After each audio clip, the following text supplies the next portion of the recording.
बिस्मिल्लाहिर्रहमानिर्रहीम। Sun solar से जी रहमान शाहिद। और हमारे चूँकि इस चैनल का एक जो ऑब्जेक्टिव है वो गाइडलाइंस हैं, इंस्ट्रक्शंस हैं, एजुकेशनल और सॉर्ट ऑफ ट्यूटोरियल, ताकि लोग इससे फ़ायदा हासिल करें, जो सिस्टम लगा रहे हैं उसको अच्छे तरीके से यूज़ करें। तो हमारे बहुत अच्छे नेबर भी हैं और इंडस्ट्रियलिस्ट भी हैं, तो इनके काफ़ी सिस्टम हमारे लगे।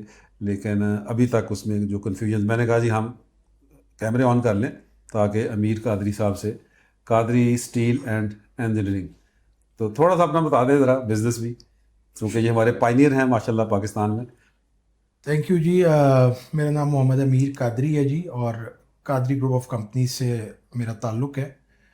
हमारा इदारा एक फैमिली बेस्ड इंजीनियरिंग ऑर्गेनाइजेशन है, अ, जो 125 साल पुराना है। और मैं इस में फोर्थ जनरेशन, चौथी पीढ़ी का अ, बड़ा लड़का हूँ। माशाल्लाह। और हम 2005 में इज़मीर में हम शिफ्ट हुए थे जी। उससे पहले हम सब इकट्ठे रहते थे यहाँ पर। हमने घर अपने अलग अलग कर लिए, अ, लेकिन प्रेमिसेस सेम ही है। तो यहाँ पर आने के बाद हमें बड़ा अच्छा लगा, और फिर नए तकाज़ों के मद्देनज़र जो जो दुनिया के अंदर डेवलपमेंट्स हो रही हैं पावर सेक्टर के अंदर, हमने भी उसको फॉलो किया और सोलराइजेशन की तरफ लेकर गए अपने फैक्ट्रीज़ को भी और अपने घरों को भी। आज मैं अब्दुलरहमान भाई के पास आया था एक छोटी सी प्रॉब्लम डिस्कस करने। एक तो मुझे कुछ बैटरीज चाहिए थी, लिथियम आयन बैटरीज अपने सोलर के लिए, जो मैंने अपने फार्म हाउस पे लगाया हुआ है। और उसके साथ साथ मैं इनसे डिस्कस ये करने के लिए आया था कि मुझे पहला बिल वापडा का मौसूल हुआ। और ये कोई 6 महीने की मेरी कंजम्पशन की बेसिस के ऊपर मुझे बिल, क्योंकि नया मीटर लगा था तो कुछ महीने बिल नहीं आया। तो अब कोई छठे महीने में इन्होंने बिल जब रेज़ किया तो मेरे लिए बड़ा अलार्मिंग रहा कि जो मैं सोच रहा था, जो समझ रहा था, जो मैं एक्सपेक्ट कर रहा था, उससे कहीं गुन ज़्यादा मुझे बिल वापडा का आ गया। उसी परेशानी में मैं अब्दुल रहमान भाई के पास ये डिस्कस करने आया कि क्या वजूहात है। मैंने इनसे इनिशियली 10 किलोवाट का सिस्टम परचेज़ किया था, हाइब्रिड, अपने फार्म हाउस के लिए। और फिर मुझे उसमें थोड़ा सा इंक्रीज़ भी करना पड़ा। 4 और प्लेट्स मैंने 620 वाट ईच की इनसे ली, क्योंकि मेरा जो इन्वर्टर था वो कैपेसिटी रखता था उन प्लेट्स को भी केटर करने की। तो मैंने वो भी लगवाई। लेकिन आज मैं परेशान होकर इनके पास बैठा हाँ, हुआ हूँ। बिल आया तो लग पता गया है जी। हाँ, लग पता गया। तो वो अच्छा। इनसे यही डिस्कशन आज होनी है और रहनुमाई लेनी है कि क्या ऐसे अवामिल हैं हम्म। कि मेरा बिल ज़्यादा क्यों आया, और आगे से उसमें क्या रद्द-बदल हमने करना है कि मैं ये जो बिल का जिन है उसको काबू कर सकूं किसी अच्छा, भी पहले तरीके। जब हमारा अमीर भाई ये सिस्टम लगा, at that point in time तो लेस्को का मीटर ही नहीं था। जी, हाँ, तब लेस्को का स्टैंड मीटर नहीं अलोन था ये एक हाइब्रिड सोलर जी। सिस्टम था। स्टैंड अलोन ये था, और कुछ महीने ये स्टैंड अलोन ही चला। और उसमें भी ये कि स्टैंड अलोन नहीं चला, बल्कि मेरे जो नेबर्स थे वहाँ फार्म हाउस के वहाँ, उनसे मैंने रिक्वेस्ट कर कर उनके मीटर से एक वायर जो है अपने पास फार्म पे लेकर आया, और उसके आगे एक मैंने इंडिपेंडेंट मीटर भी लगाया मीटरिंग करने के लिए कि मैं कितने यूनिट्स कंज्यूम कर रहा हूँ। उसकी पेमेंट मैं उनको जो है वो करता रहा। ऑल्दो के मैंने सुना है कि ये अलाउड नहीं है, लेकिन बहरहाल उस वक्त मेरी मजबूरी थी। उस वक्त मेरा सोलर भी अभी नहीं लगा हुआ था और मुझे उधर काम करवाने के लिए कैप्टिव पावर चाहिए थी वहाँ। तो फिर मुझे मजबूरी के तहत ये करना पड़ा। लेकिन मैंने जिस दिन जैसे ही मेरा जो है वो वापडा का कनेक्शन भी फिर मैंने अप्लाई कर दिया। हम्म। तो जैसे ही मेरा वापडा का कनेक्शन ऑन हुआ तो मैंने राइट अवे फिर वो वायर उतरवा कर और वो सिस्टम ख़त्म कर दिया। अच्छा जी, क्या सोल्यूशन है जी? अदील साहब हमारे इंजीनियर प्रोजेक्ट मैनेजर, क्या सोल्यूशन हम इन्हें देने जा रहे हैं जी? मतलब जो हम जैसे देखें कि सोलर सिस्टम की मौजूदगी में फिर भी बिल के ज़्यादा आने की दो वजूहत हो सकती हैं। सबसे पहली ये कि आपकी नेट मीटरिंग वहाँ पे अवेलेबल नहीं है, दूसरी ये कि आपकी कंजम्पशन ज़्यादा है और आपने सिस्टम छोटा लगा लिया है। अब इनके केस में हुआ ये है कि पहली जो हमारा केस है कि इनकी वहाँ नेट मीटरिंग, जैसे उन्होंने खुद बताया कि शुरू में इनका अपना वहाँ पे ग्रिड कनेक्शन ही अवेलेबल नहीं था, और अब ग्रिड कनेक्शन आया है, वो भी सिंपल हमारे पास मीटर लगे, अभी तक बाई डायरेक्शन मीटर नहीं लगा। अब होता ये है कि सिस्टम तो इनका तकरीबन 12 किलोवाट की कैपेसिटी का सिस्टम लगा हुआ है, और लेकिन नेट मीटरिंग है नहीं, तो एक तो वो सोल्यूशन ऑलरेडी हमारे पास रिड्यूस होकर डे टाइम पे रह जाता है। कंजम्पशन जो होती है वो हमारी 24 आवर्स होती है, लेकिन जो प्रोडक्शन है वो हमारी वो सिर्फ और सिर्फ आप कह लें कि सनलाइट आवर्स में, और वो 4 से 6 घंटे जिस टाइम पे हमें पीक पे सोलर मिल रहा होता है वो प्रोडक्शन रह जाती है। उसमें भी अक्सर ये होता है कि देखिए अब आपका सारा लोड हर टाइम नहीं चलना, आपका जितना भी लोड चल रहा है, जब नेट मीटरिंग नहीं है तो सोलर ने सिर्फ और सिर्फ उतनी जनरेशन आपको करके देनी है। यानी अगर हम इसकी एग्जांपल लें कि सिर्फ आप एक लाइट या पंखा चला लेंगे, तो बेशक ऊपर आपने 10 से 12 किलोवाट की प्लेटें लगाई हुई हैं, लेकिन जनरेशन उसने सिर्फ इतनी आपको करके देनी है जितनी उस लोड की ज़रूरत हो, एक्स्ट्रा कोई प्रोडक्शन नहीं करता। तो इनसे अभी हमने यही रिक्वेस्ट की है कि सबसे पहले तो जो है अपनी नेट मीटरिंग करवाएं, ताकि जो इनका ऑलरेडी सिस्टम लगा हुआ है वो अपनी फुल कैपेसिटी पे चले। सबसे पहले वो लोड को पावर सप्लाई करेगा, और जो सरप्लस एनर्जी होगी वो वापस ग्रिड को जाएगा, इनके बिल में तब कमी आएगी। अच्छा जी, ये पॉइंट बहुत इंपॉर्टेंट पॉइंट है जो लोग मिस करते हैं।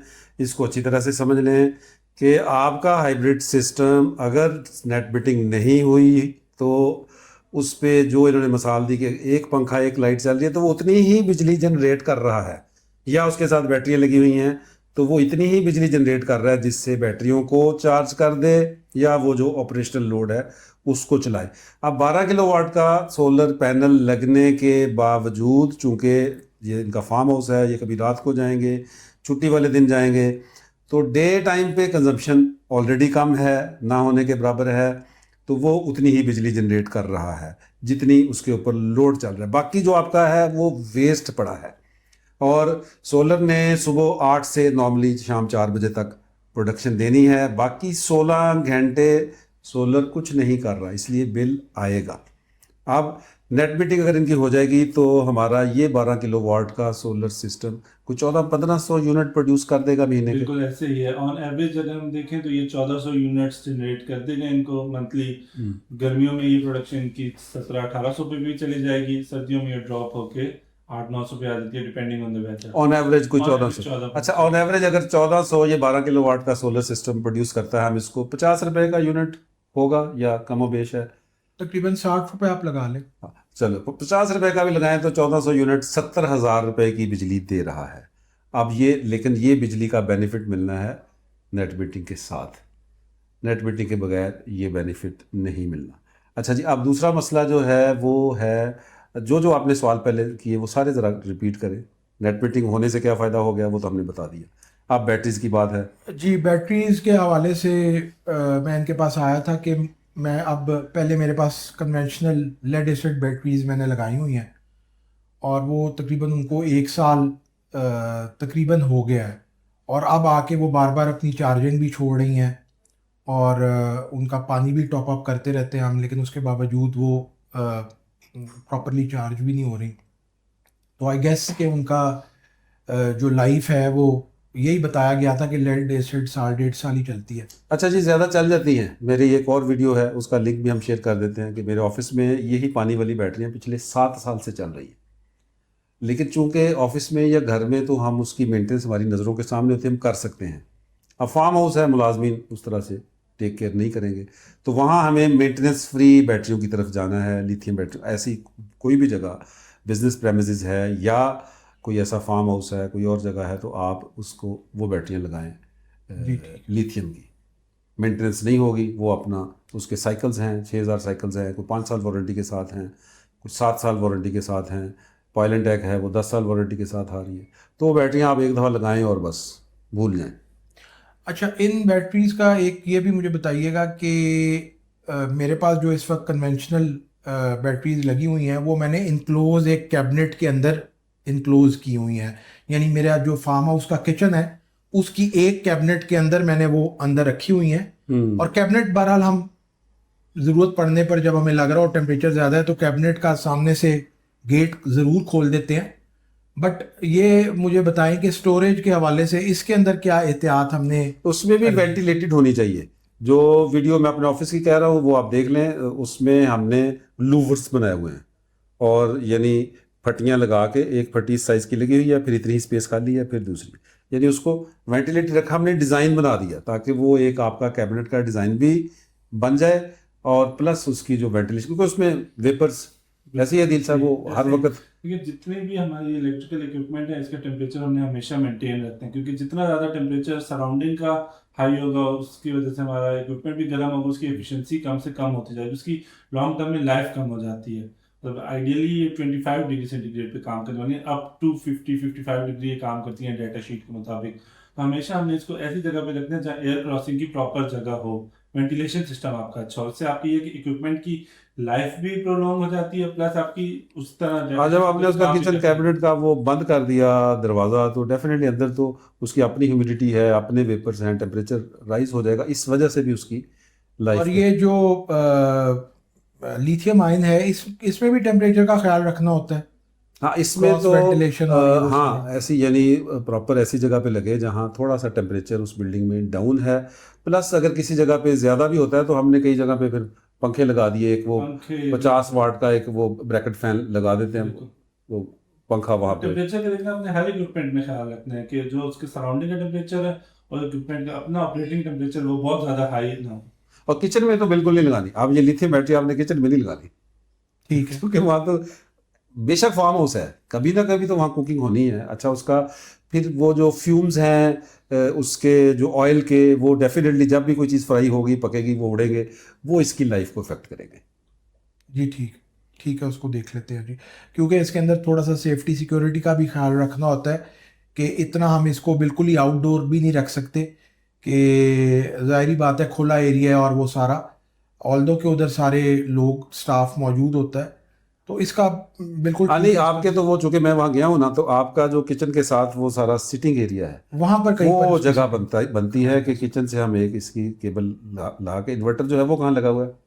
वो भी किचन के अंदर ही रखा हुआ है। हाँ, इन्वर्टर की भी मेरा ख्याल है प्लेसिंग, अगर उसको आर पार किचन में सुराख करके पीछे वाले कमरे में हम लगा दें और साथ ही नीचे बैटरियाँ लग जी जाए, हो एंट्रेंस से जहाँ आप एंटर हो रहे हैं ना अपने उसमें जी हॉल के अंदर, ठीक है, एक्सेप्टेबल उसी वॉल पे, और वो वॉल खाली भी पड़ी है, जी, वो खाली पड़ी है बिल्कुल ऐसे। आर पार सुराख हो जाएगा। जी और कई जगह हमने लगाए हैं कि यानी वो किचन की जगह ही सूटेबल होती है, लेकिन हम उसके बाहर कोई ना कोई जगह ऐसी स्पेस खाली होती है कि हम आर पार दीवार में सुराख करके और अंदर वाली जगह पे लगा अच्छा, दें। एक चीज़ मैं और समझता हूँ कि आप चूंकि सोल्यूशन प्रोवाइडर्स हैं, ना सिर्फ ये कि इक्विपमेंट देते हैं बल्कि आप सर्विसेज और सोल्यूशन प्रोवाइडर भी हैं, इंस्टॉल काजू भी साथ करवा साथ देते चलाते हैं। तो उसमें ये है कि मैंने जब ये किया तो मेरी प्राइवेटली किसी साहब के साथ, ऑल्दो कि उनको आप जानते भी हैं शाहिद साहब, हाँ, उनके साथ मेरी अंडरस्टैंडिंग रही, उन्होंने मेरा सारा काम वगैरह किया इंस्टॉलेशन का और ये दिस एंड दैट सारा। लेकिन मैं आज के दिन में ये समझता हूँ कि हमें टोटल पैकेज की तरफ चल जाना चाहिए। अगर किसी एक कंपनी से हम सामान ले रहे हैं तो सारी इंस्टॉलेशन और आफ्टर सेल्स की जिम्मेवारी भी हमें उन्हीं को ही देनी चाहिए, बिकॉज अगर एक थर्ड पार्टी, ऑल्दो कि वो भी कॉम्पिटेंट ही हैं और उन्होंने अच्छा काम किया, बट ये कि फिर जो कम्युनिकेशन गैप एक आ जाता है, हाँ, मैं ये समझता हूँ कि वो कम्युनिकेशन गैप जो है ये, क्योंकि सोलर का इस तरह है कि डेली इसकी कोई ना कोई मामलात चल रहे होते हैं, कोई ना कोई ट्रबल शूटिंग हो रही होती है, कोई ना कोई प्रॉब्लम आ रही होती है, कोई वापडा के हवाले से कोई इशू, ये वो दिस एंड दैट, कभी बैटरीज का, कभी। तो मैं ये समझता हूँ कि बल्कि मैं आपकी इस फोरम के तवसत से जो है देखने वालों सुनने वालों को यही कहूँगा कि आप कंप्लीट सोल्यूशन की तरफ जाया करें। ऑल्दो फर्स्ट टाइम के लिए शायद वो थोड़ा सा आपको प्राइस वाइज थोड़ा महंगा ज़रूर लगे और बज़ाओकात नहीं भी होता, लेकिन एक परसीव करता है इंसान की एक सोच है, लेकिन ये कि एक फुल पैकेज ही लेना चाहिए इंक्लूडिंग सर्विसेज। नहीं, आपके जो अजमेर में घर हैं उनमें सारे घरों में एक इस तरह पहला प्रोजेक्ट लगा था कि वो सारी चीज़ों की प्रोक्योरमेंट की थी उन्होंने, इमरान साहब ने गालिबन, फिर उसके बाद आपके सारे घरों का काम हमने किए हैं, जी जी, तो उसमें फिर इश्यूज काम आते हैं। बस इसी तरह ही है जी, इंशाल्लाह इसको हम देख लेते हैं सरे दस तो ये बिल्कुल साड़ी जान छुड़ाओ किसी तरीके ये क्योंकि देखें ये एक सिग्निफिकेंट कॉस्ट है जो कि मंथली कॉस्ट है जो इनकर होगी फार्म हाउस के ऊपर। अब उसको सस्टेनेबल, मैं तो इसको अपने फार्म हाउस को एक सस्टेनेबल प्रोजेक्ट बनाना चाह रहा हूँ कि जो मेरी जेब से कुछ ना जा रहा हो और मेरा शौक भी पूरा हो रहा हो और सारी चीज़ें हो रही नहीं हों। ये सारा हो जाएगा क्योंकि आपका जो सिस्टम ऑलरेडी लगा हुआ है, जितनी आपकी रिक्वायरमेंट है, आपका वो स्विमिंग पूल है, घोड़े माशाल्लाह इन्होंने रखे हुए हैं, वो सारी उन चीज़ों को बल्कि उसके पास मेरी पिक्स हैं वो मैं देता हूँ आपको, इसमें लगा दीजिएगा। तो वो सारे आपके शौक भी पूरे होंगे और यही प्रोजेक्ट आपकी जो बिजली की कॉस्ट है उसको ये खुद से मैनेज करेगा। अब हम इसकी नेट मीटिंग फर्स्ट फेज़ में करवाएंगे, फिर बैटरीज ऐड ऑन कर देंगे, तो ये सारा आपका सेल्फ सस्टेनेबल प्रोजेक्ट रहेगा इंशाल्लाह। आपके ख्याल में जी जो अगर हम एवरेज इन 6 महीनों की बात करें तो एवरेज बिल मेरा 5 लाख को अगर आप 6 पे तकसीम कर दें तो वो तकरीबन कोई 80-85 हज़ार रुपये बनता है। तो मुझे ये बताइए कि ये नेट मीटरिंग कर कर और ये दूसरी छोटी छोटी कुछ चीज़ों को ध्यान ख्याल में रख कर मैं इसको इस अमाउंट को कितना नीचे या ख़त्म करने में कामयाब हो जाऊंगा या कैसे होगा एक आपके तजर्बे के मुताबिक? जैसे भी जमान साहब ने आपके साथ पहले जिक्र भी किया था कि अगर ऑन एवरेज हम 1400 यूनिट बना रहे हैं और वो 50 रुपए की भी हमें उसकी कॉस्ट पड़ रही है तो 70,000 रुपए की हमें मंथली सेविंग है। 6 महीने के हिसाब से ये आपकी तकरीबन 4,20,000 रुपए की, और जाहिर बात ये सीजन होगा, ये सेविंग आपकी बढ़ जाएगी। जी, जी, जी। प्रोडक्शन चलिए आप कह लें कि आपका बिल 90% तक रिड्यूस हो जाएगा। इसमें थोड़ा सा वो टैरिफ का डिफरेंस आ जाता है कि वो ऑफ पीक और पीक यूनिट के एडजस्टमेंट के हवाले से, लेकिन आपका 80 से 90% की बिल रिड्यूस हो जाएगी इसी सिस्टम के साथ। ज़बरदस्त ज़बरदस्त। और दूसरा ये कि अब्दुर्रहमान भाई मैं आपसे रिक्वेस्ट करूंगा कि इस सारे सिस्टम को मेरे फार्म हाउस के मामले को मैं टोटली जो है ना आपके ऊपर शिफ्ट कर दूं, आपकी कंपनी के ऊपर, और आप भी उसकी टेक केयर करें, मेंटेनेंस वगैरह। और हम obviously you people are just a call away, one call away. तो आपको तो माशाल्लाह आप एक तो ताल्लुक भी है, आप लिहाजदारी भी करते हैं और शायद आपकी कंपनी वैसे भी इंशाल्लाह अच्छी है जो अल्लाह ने आपको तरक्की भी दी है। तो कस्टमर सर्विसेज जो है ना वो बड़ी इंपॉर्टेंट होती हैं। तो मैं ये चाहूँगा कि मैं टोटल जो है ना इस प्रोजेक्ट को डाइवर्ट करूँ आप और आपकी टीम के ऊपर। ठीक है जी इंशाल्लाह। ये आपने ज़रूर मेहरबानी कर दी है। चले जी, बहुत शुक्रिया जी, आप आए, आपके गुफ्तगू से हमें कोई अपने जो हमारे चैनल से लोग इन टच हैं उनके लिए एक अच्छी इन्फॉर्मेशन, एक अच्छा सोर्स हमें मिल गया। बहुत शुक्रिया जी मीर कादरी साहब। Thank you sir. ठीक है जी, अगर आपको वीडियो पसंद आई है तो इसको शेयर भी करें और हमारे चैनल को सब्सक्राइब कर दें। बहुत शुक्रिया जी, अस्सलाम वालेकुम।